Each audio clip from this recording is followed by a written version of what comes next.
उत्तर प्रदेश में मदरसा एक्ट जारी रहेगा। प्रदेश में मदरसे चलते रहेंगे। ये फैसला दिया है देश की सबसे बड़ी सर्वोच्च अदालत ने। सुप्रीम कोर्ट ने UP board of Madrasa education act की वैधता बरकरार रखी है।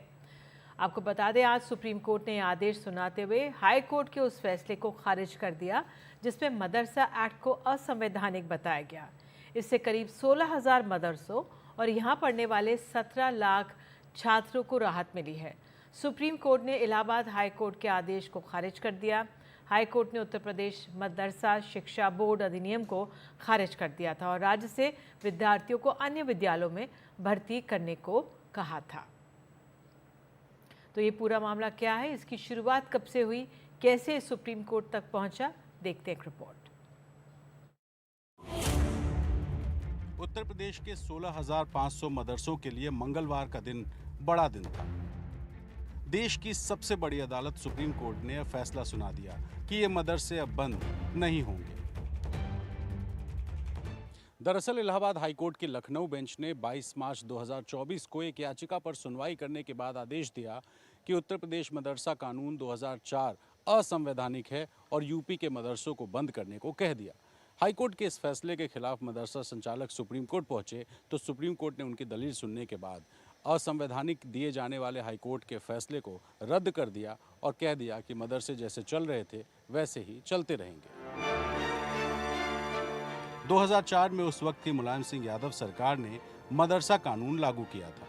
ये कानून उत्तर प्रदेश के सभी रजिस्टर्ड मदरसों पर लागू होता है। एक याचिका की सुनवाई के दौरान हाईकोर्ट ने इसे धर्मनिरपेक्षता के सिद्धांत का उल्लंघन बताया। हाईकोर्ट ने कहा कि मदरसों के बच्चों को नियमित स्कूलों में शिफ्ट किया जाए। इसके बाद मदरसा संचालक सुप्रीम कोर्ट पहुंच गए। दलील ये दी कि इस फैसले का मदरसों में पढ़ रहे 17 लाख छात्रों और 10,000 शिक्षकों पर असर पड़ेगा। बाल संरक्षण आयोग भी इसमें पार्टी बन गया। उसने हाईकोर्ट के फैसले को सही ठहराते हुए दावा किया कि मदरसों में औपचारिक शिक्षा नहीं दी जाती। सुप्रीम कोर्ट ने पहले हाईकोर्ट के आदेश पर अंतरिम रोक लगाई और फिर हाईकोर्ट के फैसले को रद्द कर दिया।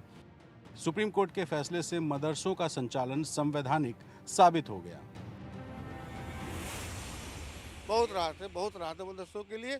और जो मदरसे आज के लिए थे, ये 1908 से चल रहा था, एक एक्ट के तहत चल रहा था कि जो मदरसों से कामिल और फाजिल की डिग्रियां सर्टिफिकेट दिए जाते थे, कामिल और फाजिल के, उनको कोर्ट ने ये कहा कि चूंकि वो डिग्री है यूजीसी एक्ट के तहत उसको नहीं माना जाएगा। तो कोर्ट से ये अनुरोध किया गया है कि ठीक है, जो पहले कर चुके हैं उसी बोर्ड के नियम के अंतर्गत तो आज के पहले उनको माना जाए। आज के बाद गवर्नमेंट जो इसके ऊपर निर्णय लेगी वो स्वीकार होगा।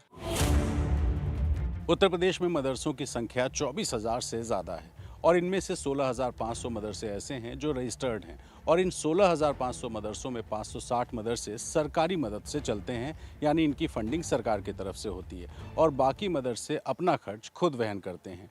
और अगर बात करें सिलेबस की तो प्रधानमंत्री मोदी ने कहा था एक हाथ में कुरान और एक हाथ में कंप्यूटर, और पीएम के इसी नारे को अख्तियार करते हुए योगी सरकार ने साल 2018 में मदरसों के सिलेबस में दीनी तालीम के साथ साथ जो आधुनिक शिक्षा है उसको भी सिलेबस में शामिल कर दिया था।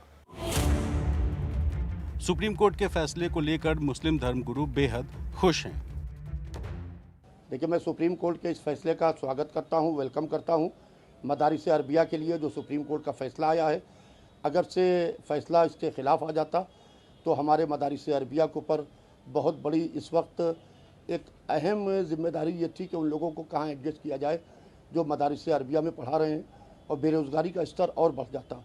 मदारिस अरबिया का अहम योगदान है। ऑनरेबल सुप्रीम कोर्ट ने जो Uttar Pradesh board of Madrasa act 2004 को कॉन्स्टिट्यूशनल करार दिया है, उसका हम लोग दिल की गहराइयों से इस्तकबाल करते हैं।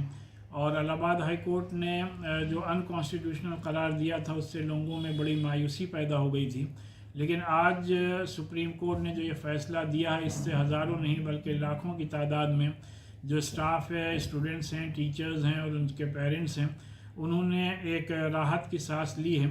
सुप्रीम कोर्ट के फैसले से साफ हो चुका है कि यूपी में जो मदरसे जैसे चल रहे थे वैसे ही चलते रहेंगे और इस फैसले से एक बड़ी राहत उन 17 लाख छात्रों को मिली है जिन्हें अब अपना स्कूल नहीं बदलना होगा और इन सबसे ऊपर उन शिक्षकों को सबसे बड़ी मदद मिली है जो मदरसों में पढ़ाते थे, और ये 10,000 शिक्षक अब अपनी नौकरी सुरक्षित देख रहे हैं। सुप्रीम कोर्ट से अपने सहयोगी आशीष भार्गव और लखनऊ से कैमरा पर्सन राज गुप्ता के साथ रणवीर, NDTV इंडिया।